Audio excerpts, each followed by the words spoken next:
Hello and welcome to VOD of Consciousness with Sientir. I am Sientir. You can support me at my Patreon at patreon.com/Sientir. And today, well, this character is level 19, 88% of the way to earning her next level. So today, I am going to get the remaining 1,489 experience points that I need to be able to make this character a Legendary Defender of Ascalon. So you can see Lieutenant Lingmar, actually, she's not captain yet, is over there and has a quest for me. I will not be taking that quest just yet, because right now I need to rescue Footman Tate. I got in this quest earlier, and if the results of this quest do not, in terms of experience, result in me getting to level 20, then we will take the other one.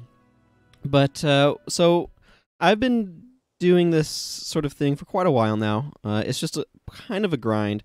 It's interesting because there's a bit of a lull that you go through partway through where, let's get this music up. Sorry, I'm just looking over there. I'm like, that music is low for such beautiful music. And often I'm looking for red iris flowers. I'm coming through here, but there's a bit of a lull in some of the middle levels. Level 16, I want to say, where you out-level the char bosses that will be in the map that we'll be going to in a moment here. And so you no longer get experience points from them, and everything is kind of at the lowest amount of experience that it gives you. Like, they're all level 11, you're level 16, so that's 5 levels apart, so you're getting very minimal experience from them. But then once you hit level 17, everything levels up a bunch to, like, level 15. So you get a lot more experience points at that point, and so it pulls you out of that lull. But there's a really grindy lull there at level 16 to get from 16 to 17. And it's actually felt like it's gone faster from level 17 onwards. So, anyway, we are... Oh man, we're gonna have to say... Oh, I have a random bow. We're gonna have to say goodbye to our fire imp friend, because you can't use this if you're level 20, which is super sad. He's been a good pal. Like, I don't know how I would have done this without him. It would have been very difficult, I think. Yeah, the additional damage that he adds really helps a lot. Like, a lot. So, I know the general areas where Footman Tate can spawn. There's a couple of randomized locations. But you're going to see some serious damage numbers, by the way. These guys are weak to fire. So, when the imp hits them, it hits for, like, hundreds of damage. For the most part, these level 8 char are not that threatening anymore these days. So, just need to clear them out. I have, at this point, 12 blood magic, because that gets me 3 life degen from Life Siphon, which is extremely useful. I'm going to pick up the drops after these guys are gone.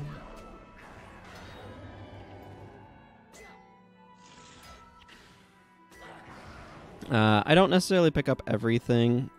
A lot of the armor, if it doesn't have a rune in it, I'm not going to pick it up. It's just not worth the inventory space. At this point, my inventory, as you can see, is kind of limited in space. I've got too many kind of probably questionable runes floating around. So another group of char ran up here. I want to be taking them out, so they don't kind of come up behind me and get me overwhelmed.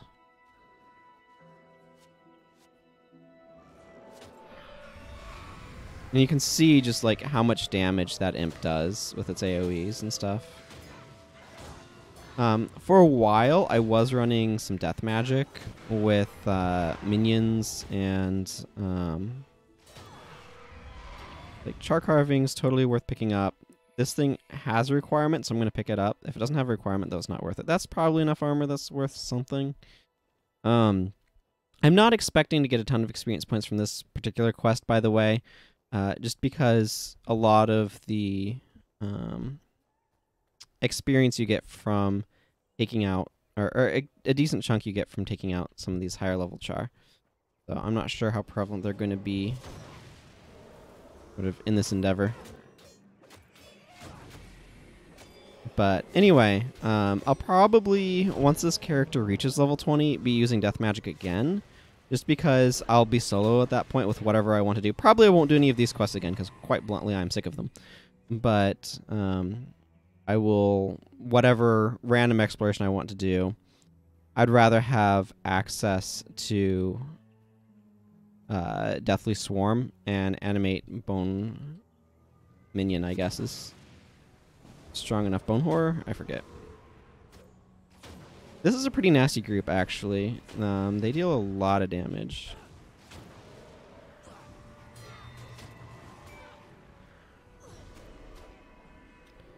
I'm going to want to watch myself. Heal Sig is something that's really risky to use against these guys, because I don't want to be taking an 80 damage hit. I would rather just kind of tank stuff a little bit. So you will notice that there's some name differences, by the way, between level 15, etc. Higher level to Char and their counterparts. There's also, they do not drop anything. The higher level enemies don't have any drops, so. I actually kind of prefer the Char. The higher level enemies in other zones have this annoying habit of having the Sever Artery Gash combo, which is quite painful, as it turns out. I am going to get those guys down there, but I want to get these guys first. If anyone was wondering. Now, this area darkens when we get close to the searing area. I don't see any requirements going on there. Like I said, I only really want those if they have requirements. Again, back to that kind of brutal combo. Oh, we walked out of the firestorm, so that helps. The Rangers deal a lot of damage because of the fire that they use with the explosive preparation.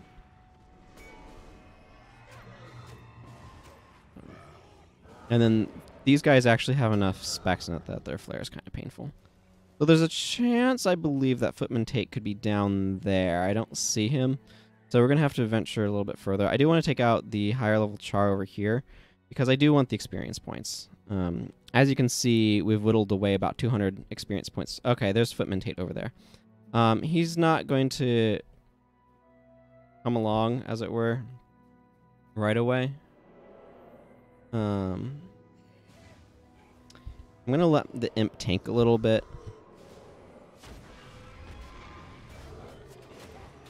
Should be okay. I'm drawing a lot of the fire, as it were, both in a literal and figurative sense, so that's good. And it's gotten the higher level, the other higher level Char down. But you see those guys give me 32 experience points, which is definitely not nothing. I don't really have a whole lot of cause to defeat these particular enemies, but they're here and attacking me, so I am going to do so. So, Footman Tate, I could walk my way over there and rescue him now, but whenever I come into this particular map, I consider it good practice, shall we say, or good form, to take out all of the Char in the central area over there. So, I'm going to do that. There's a chance that they will drop a Char salvage kit, which is highly desirable. Highly desirable. They sell for about 10k. They have 5 uses, and they're the only way to get runes and weapon mods out of stuff. I'm principally interested in them for the ability to get runes and insignia out.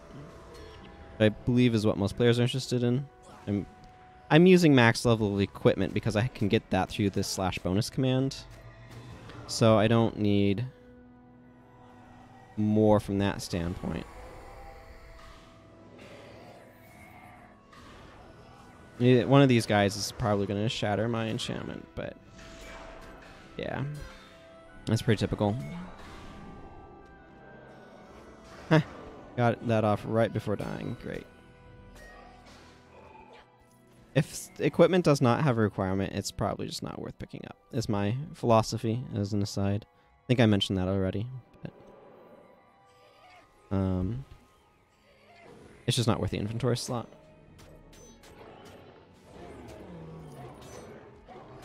Yeah, use your frenzy. This is a bit of a weird angle. Normally I'd be approaching these guys from the front. I'm actually going to go ahead and go around this way because there should be more of the higher level char, and it doesn't take too many more 32 experience packets. In fact, I think I only need 4 to get where I need to get to in terms of experience points. I kind of want to wait a little bit just to draw this guy a little bit closer.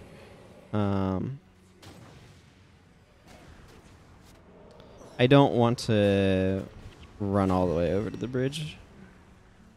In part, I'm a little bit concerned that I might accidentally trigger Tate. I don't think I will, because I think it actually requires getting pretty close to him to trigger him. But so I want to go clear out the char in that middle area over there before I worry about collecting Tate. Yeah, as you can see, I only need to kill 2 more, so I'm not going to need to do an additional quest, which is good. I certainly appreciate not having to do more. They get pretty tiresome, quite frankly. There's like 9 different quests, but trust me, the amount of times that you need to do them to be able to get this title means that you're pretty tired of them by the time you have it. Okay. So that should bring us below 1,000 experience points left. Yep. So at this point, all I need to do is complete the quest to be able to get my 1,000 experience points and get level 20. So that's going to be really exciting. I'm going to be glad to be able to have it on camera as well. As much as this is on camera, I suppose you could say. So yeah, at this point, it's clearing out that middle area. It can definitely get a little hairy. The Imp's raw damage output makes it less dangerous. So it's definitely, once I no longer have access to the Imp, something that I'm going to have to do very cautiously in the future. But for now, I mean, one of the things that's going to help is I'm going to be putting more into tactics, and then being able to raise minions will also help. Just that way I can use Healing Signet. These are not energy efficient at all for healing for a warrior. And they're not great for damage in Pre-Searing either, because they are armor ignoring. And the problem with armor ignoring damage is that it does not go up when enemies have low armor, which is the case in Pre-Searing. So, in fact, while things like Vampiric Gaze and Vampiric Touch are reasonably effective in higher level areas, their effectiveness in low level areas is actually lower because of that. Just something to be aware of. It's an interesting aspect to sort of the curve of this game. Although, always worth it to at least pick up your blues. There's a chance that they will... Yeah, I mean that doesn't, but... You can see I'm collecting iris flowers as well. I have some extra char bags that I need to do something with. And I have so much dye. Just so much dye. At this point, things are fairly well cleared up in the middle. He just dropped a short bow without a requirement, which is pretty unexciting, realistically speaking. What I want to do... I want to start taking out some of those guys up there. I might get a little bit of a big aggro. But I want to get those guys on the cliff.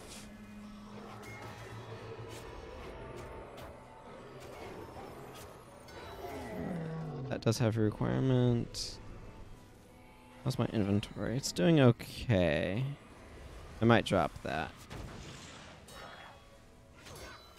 Those guys on the hill are going to be level 15. They're not traditional spawn. They're also going to be pretty dangerous. So I'm going to kind of run off a little bit here. That's in part cowardice, but in part I also want to get my imp up and into an area where it's actually doing something. It's quite possible for it to become line of sight blocked because it does use a lot of projectiles. I'm actually going to go ahead and use that here. Like I said, the gaze is not great but sometimes you just need some healing, and it doesn't matter how good it is.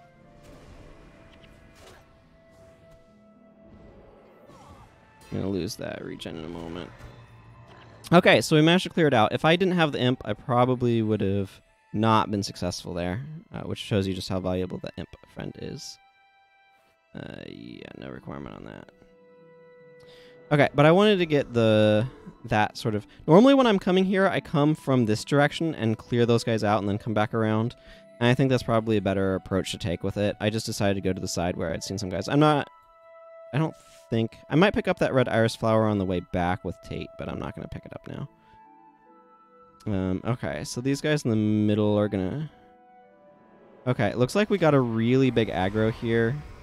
I kind of want to focus on the shamans because they deal armor ignoring damage, and right now I'm getting buffed armor. It's really important to be aware of what things are actually the bigger threats. Using this healing signal will cause me to take additional damage, but most of this regular damage is so mitigated that's not a huge deal. The chaos are also really annoying because they will shatter my blood renewal enchantment, which gives me a lot of health regen.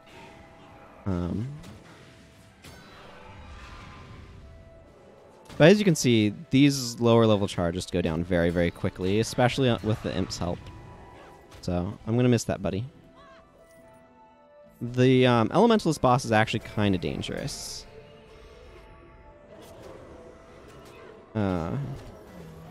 It just has reasonable specs.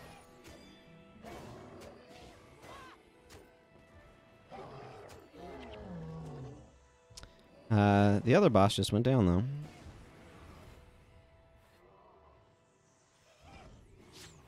Okay, I don't care about the rest of that stuff.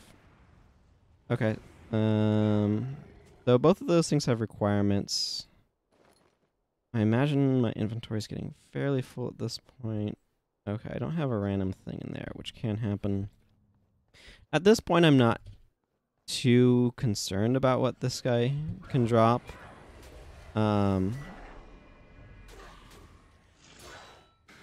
Yeah, okay. He didn't drop anything of particular note. Okay, now it's time to go rescue Tate himself, which is going to be a fairly simple process. I just need to go over this way and clear out the char around him. Thankfully, because I'm level 19, I'm a level 17 and above, Footman Tate will be level 15. Which means he is significantly more durable than the level 5 or level 10 Tates that could potentially be trapped here by a bunch of char that will attack him and kill him. So, yeah, there's that.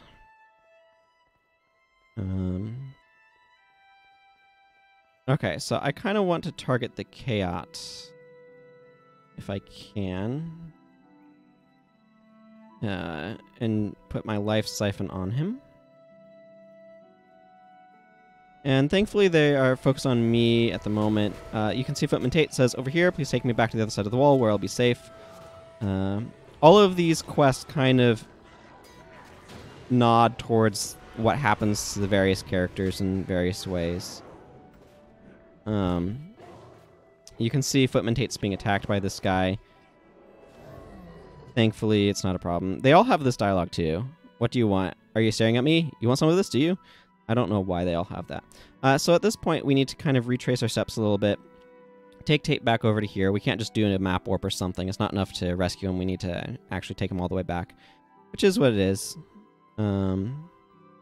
But you can see the quest dialogue was that Langmar... That was... Oh. This is the button I want. Langmar had said, "I knew that greenhorn couldn't handle a foray into the Northlands. Footman Tate insisted he was ready to kill some char, so we allowed him to go along, but at the first sign of combat, he vanished into the woods. We found a bit of blood where we last saw him, so chances are he's wounded as well as cowardly. That does not bode well for somebody stuck behind enemy lines, especially when the char are involved. If you feel you can fare better than he did, please head to the Northlands, find that poor fool, and bring him back to this side of the Great Wall. You will need someone to go blah blah blah," and then just some standard boilerplate text about from when... yeah, I wanted to go pick up this red iris flower. When the game first came out, and in fact, for the first 13 years of its existence, you could not, in fact, go north of the wall without bringing a friend.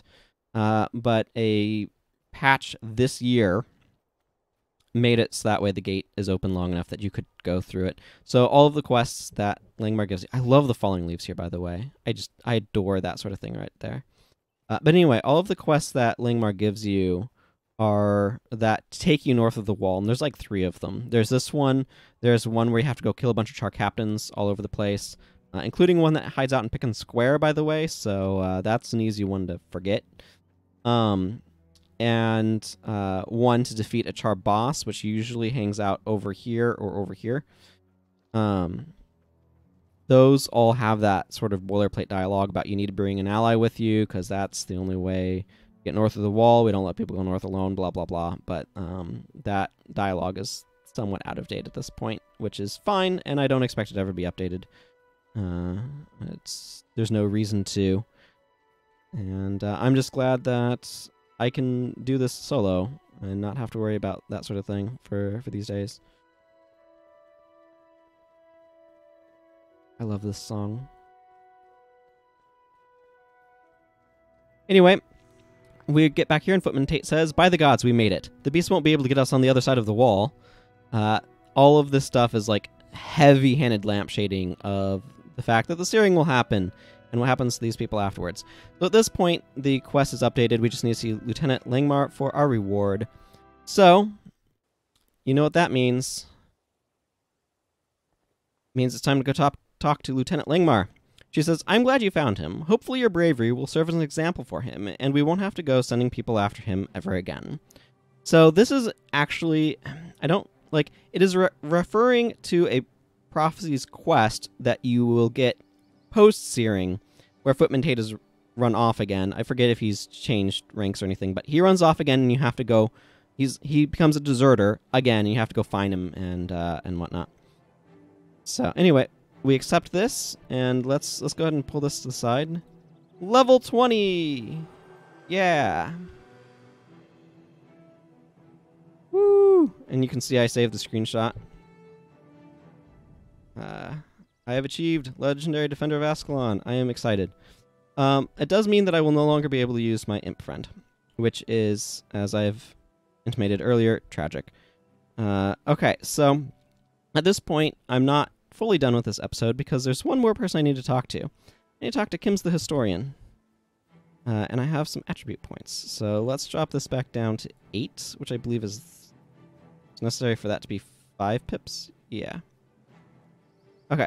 So Kim's the Historian says, I'm just going to take a bunch of screenshots here. "I've come here looking to document the stories of only the greatest of achievements. Tell me, what is about you that makes you incredible? Among those that have stood in Ascalon's defense, I am legendary." Fascinating. Your accomplishment is truly a monumental one, and will be recorded accordingly. And now, that will be in sort of my global Hall of Heroes. Hall of Monuments, rather. Hall of Heroes is a different thing. And this character is a Legendary Defender of Ascalon. Yeah. So now it will show up underneath my character plate, which is also super exciting. So I'm happy. I'm excited. I cannot make very good builds because I think it's requirement 9 on the shield. Yeah. And then the rest of this into death magic. I guess I get to get another point in tactics, which is fine. That'll make my healing signet better. So anyway, that's kind of what my build would look like for general exploring at this point in good old Pre-Searing Ascalon. And sometimes there will be people around who will see that you got the achievement and we'll celebrate it with you, but not today, so that's okay. You can see that there are other Legendary Defenders down there. There's Survivor, which is actually, in my opinion, a more impressive accomplishment in Pre-Searing Ascalon. That means they got enough experience without dying. Anyway, that's what I wanted to accomplish today. So with that, this character is now a Legendary Defender of Ascalon. Take care, everyone. Goodbye.